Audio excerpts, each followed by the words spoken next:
तो हेलो बच्चों, आज की वीडियो में हम कवर करेंगे क्लास 11 का चैप्टर नंबर 1 सेट्स का पार्ट नंबर 4। ठीक है, इससे पहले हम तीन पार्ट्स अपलोड कर चुके हैं। उसके अंदर के हमारे पार्ट 1 में हमने डिस्कस किया टाइप्स ऑफ सेट्स तक, that is part 1। Second part में हमने डिस्कस किया था सबसेट्स और इंटरवल्स, दैट इज पार्ट 2। और हमने पार्ट 3 में डिस्कस किया था Venn diagram and operations on set, ये हमने डिस्कस किया था पार्ट नंबर 3 में। और आज के वीडियो में हम कवर करेंगे complement of a set. This is the last topic of this chapter. Okay, ये हमारा फोर्थ पार्ट में हम कवर करेंगे। This is the fourth and the last part of the concept of this chapter. और NCERT के जो question solving है और अदर प्रैक्टिस क्वेश्चंस वो हम आपके लिए लेके आएंगे, पर कॉन्सेप्ट का ये लास्ट चैप्टर है। तो हम अपनी वीडियो स्टार्ट करते हैं। That is first topic of today is the complement of a set. Complement क्या होता है बेटा? कॉम्प्लीमेंट एक तो आपने वर्ड सिंपल सा सुना होगा जनरल लैंग्वेज में, किसी की तारीफ करना, उसने आज मुझे कॉम्प्लीमेंट किया, वो एक अनदर चीज है। बट आज हम इसको सेट्स की लैंग्वेज में समझते हैं। सेट्स में आप कॉम्प्लीमेंट को ऐसे ले सकते हो, उसका उल्टा, उसका रिवर्स। ठीक है, अगर ये ए है तो इसका बाकी का पोर्शन क्या है? ये जो शेडेड एरिया है ये क्या है? इसका ए डैश है।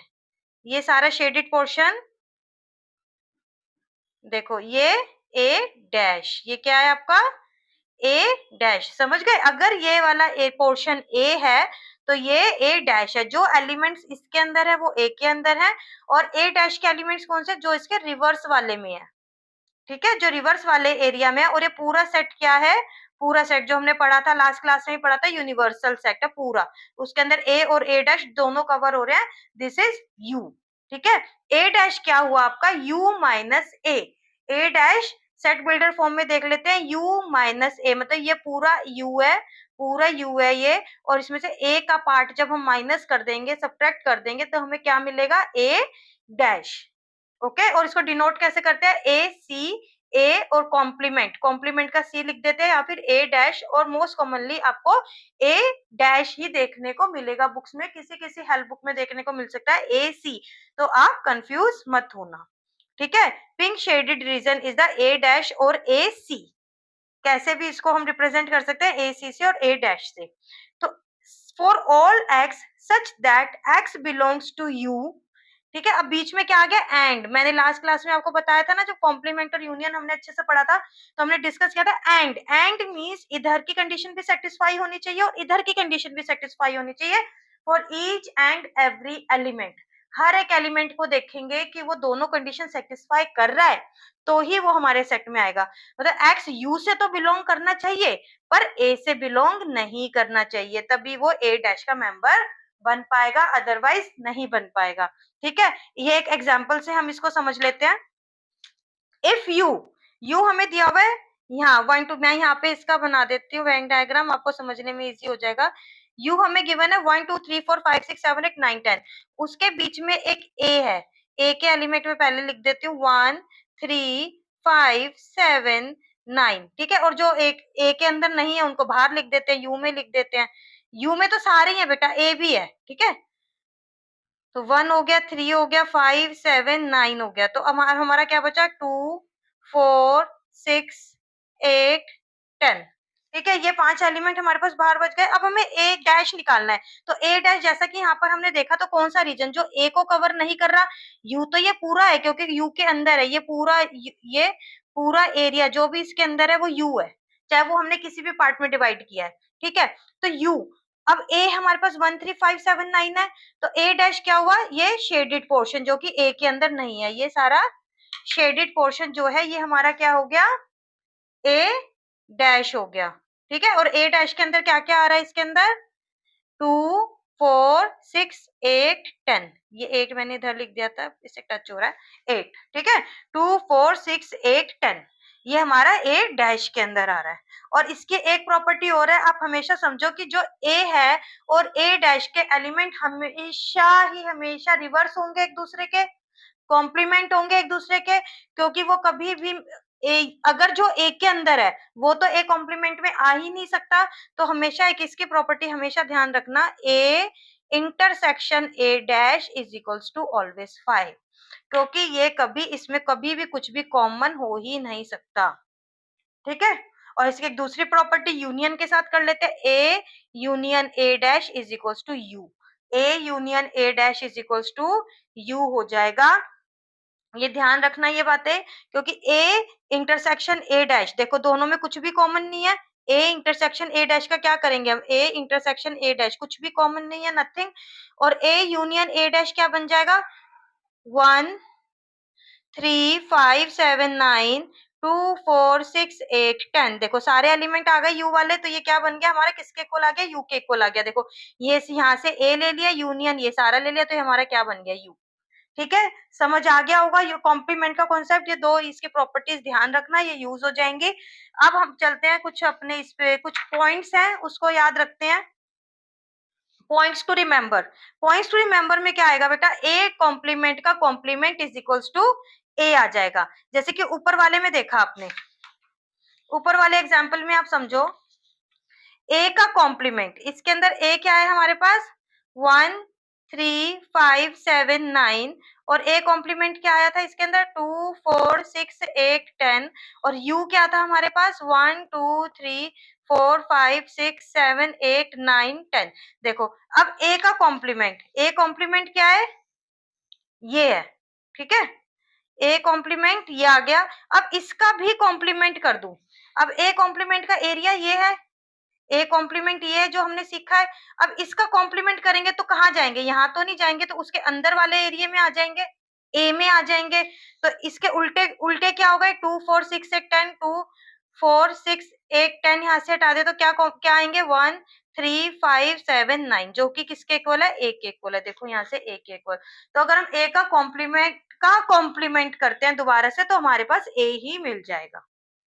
ठीक है, और सेकंड देखो, A is a subset of U, अगर, तो वही, अगर ए सबसेट है यू का, ठीक है, तभी वो उसका यूनिवर्सल सेट है।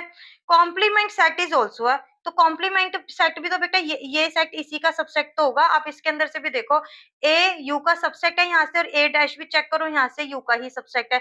वो उसके अंदर यही वाला पोर्शन तो है, यही वाला पोर्शन तो है बेटा, यू के अंदर का ही तो पोर्शन है, थोड़ा सा ए वाला पार्ट हटा दो तो ये वाला पोर्शन ए डैश है, तो वो भी सबसेट है। अगर ए यू का सबसेट है तो ए डैश भी यू का सबसेट होगा ही होगा। ठीक है, अब नेक्स्ट देख लेते हैं, some algebraic properties of complement set, some algebraic properties of complement set. ठीक है, कॉम्प्लीमेंट लॉ, कॉम्प्लीमेंट लॉ को हम समझते हैं, वही जो मैंने आपको फर्स्ट टाइम ही बता दिया, ए यूनियन ए डैश करेंगे तो यूनिवर्सल सेट आ जाएगा, और ए इंटरसेक्शन ए डैश करेंगे तो फाई आ जाएगा, क्योंकि कुछ भी कॉमन नहीं है। ठीक है, अब सेकंड आता है डिमॉर्गन्स लॉ। डिमॉर्गन्स लॉ में देखो, अगर हम ए यूनियन बी का इंटरसेक्शन करते हैं, पहले हमने ए यूनियन, आप ही करके देखना चाहे, ए यूनियन बी क्या हुआ बेटा, ये ए यूनियन बी ये हुआ, और ए यूनियन बी का एरिया ये आ रहा है। ठीक है, अब ए यूनियन बी का इंटरसेक्शन करेंगे तो सारा इनके बाहर वाला एरिया ये आ जाएगा ना।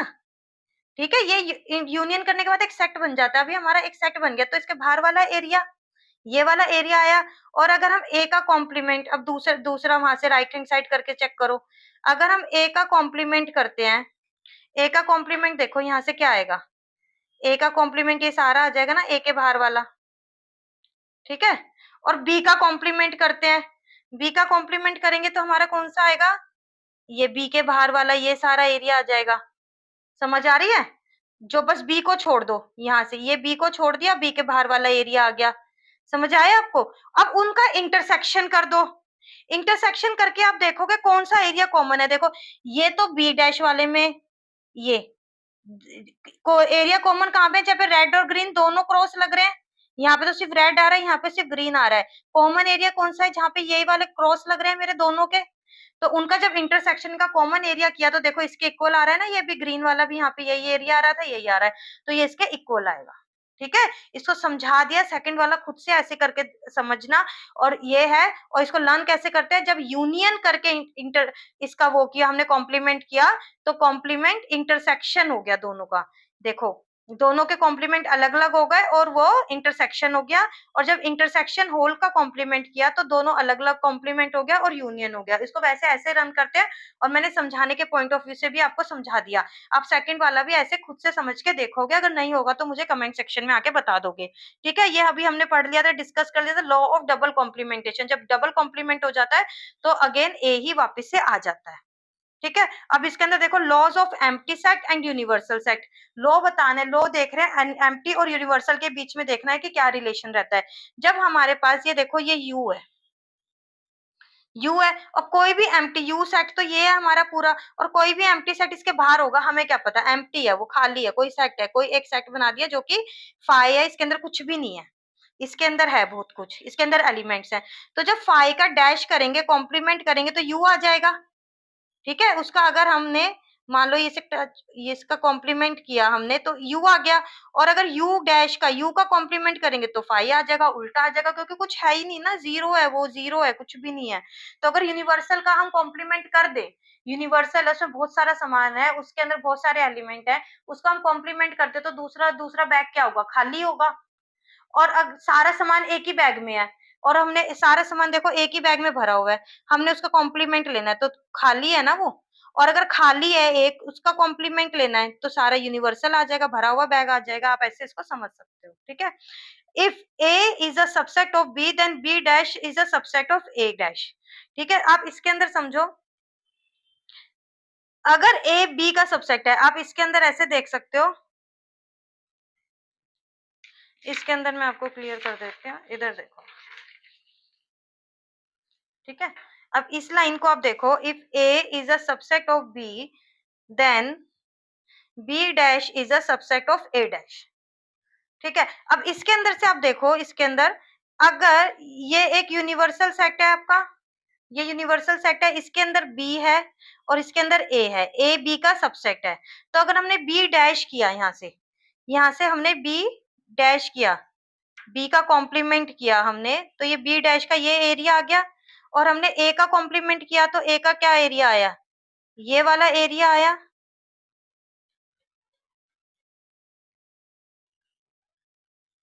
ए के बाहर वाला एरिया आ गया ना सारा, ए के बाहर वाला सारा एरिया उसके कॉम्प्लीमेंट में आ गया। तो अब आप देख रहे हो कि ए डैश, जो ए डैश का एरिया पिंक वाला वो बड़ा है, ठीक है, वो ये एरिया भी कवर कर रहा है और सारा एरिया कवर कर रहा है, और बी डैश का एरिया जो ग्रीन वाला वो छोटा है उससे, तो बी डैश क्या हो गया, उसका सबसेट हो गया। इसको एक एग्जांपल से भी समझ लेते हैं। मान लो यू आपको गिवन है 1 2 3 4 5 6 7 8 9 10। ठीक है, अब बी आपको गिवन है 3 4 5 6 7, और ए आपको गिवन है 3 4 5। अब इसके अंदर देखो ए बी का सबसेट है, देखो A is a subset of B. अब ए कॉम्प्लीमेंट फाइंड आउट करते हैं, ए कॉम्प्लीमेंट फाइंड आउट होएगा इस पूरे यूनिवर्सल के रिस्पेक्ट में। तो 3 4 5 तो इसके अंदर है, तो क्या आया, 1 2 6 7 8 9 10 आ गया। और बी डैश देखो, बी का कॉम्प्लीमेंट करो, 3 4 5 6 7 तक तो है, 1 2 8 9 10 आ गया। ठीक है, अब ये देखो 1 2 8 9 10, 1 2 8 9 10 सारा ए डैश में है, तो बी डैश क्या है, इसका सबसेट आ रहा है ना, आ रहा है ना इसका सबसेट। ठीक है, अब इसके अंदर मैं करके दिखा देती हूँ आपको, एक बार रेड से करके देती हूँ। इसके अंदर देखो 1 3 4 5 तीन एलिमेंट्स है इसके अंदर, इसके अंदर है 6 7 3 4 5, ये बी के अंदर भी आ रहे हैं ना 3 4 5 6 7। ठीक है, जो उसके अंदर दिख रहा है वो अंदर ही है, चाहे हमने अलग से उसको पार्ट बना लिया। अब इसके अंदर क्या बचा आपका, 1 2 8 9 10। अब यहाँ से आपको समझ आ गया ना ये चीज, कि उसका जो ए डैश बी डैश है वो उसका सबसेट आएगा। इनको आप अच्छे से समझ लेना, ये छोटी छोटी चीजें बड़ी काम की आती हैं, इन्हें ही हम इग्नोर कर देते हैं। बड़े बड़े क्वेश्चंस पे तो लगे रहते हैं, पर छोटी छोटी चीजों को हम इग्नोर कर देते हैं, तो हमें ये बड़े काम की चीजें हैं ये।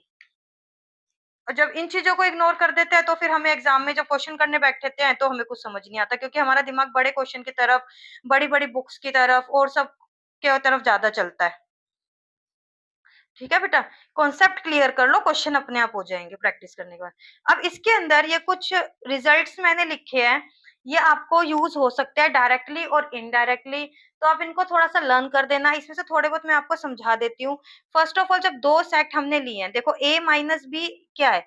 अब यहाँ से हम देखें, a माइनस बी मैंने आपको समझाया था लास्ट क्लास में ऑपरेशन, तो a माइनस बी ये वाला रहता है, ये वाला पोर्शन हमारा a में से जब b हटा दिया तो ये होता है। जिसने लास्ट वीडियो नहीं देखी तो लास्ट वीडियो एक बार देख लेना, पार्ट 3 इसका, उसके अंदर ऑपरेशंस मैंने सारे करवाए थे। ठीक है, यही पार्ट आया ना a माइनस बी और a।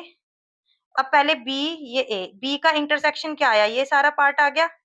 b का इंटरसेक्शन ये वाला सारा पार्ट आएगा ना, सिर्फ b को छोड़ देंगे, b का इंटरसेक्शन नहीं, सॉरी कॉम्प्लीमेंट, b का कॉम्प्लीमेंट ये वाला सारा पार्ट आ गया, b का उल्टा। अब उसको a के साथ हमने क्या किया, इंटरसेक्शन कर लिया, उसका कॉमन पार्ट निकाल लिया।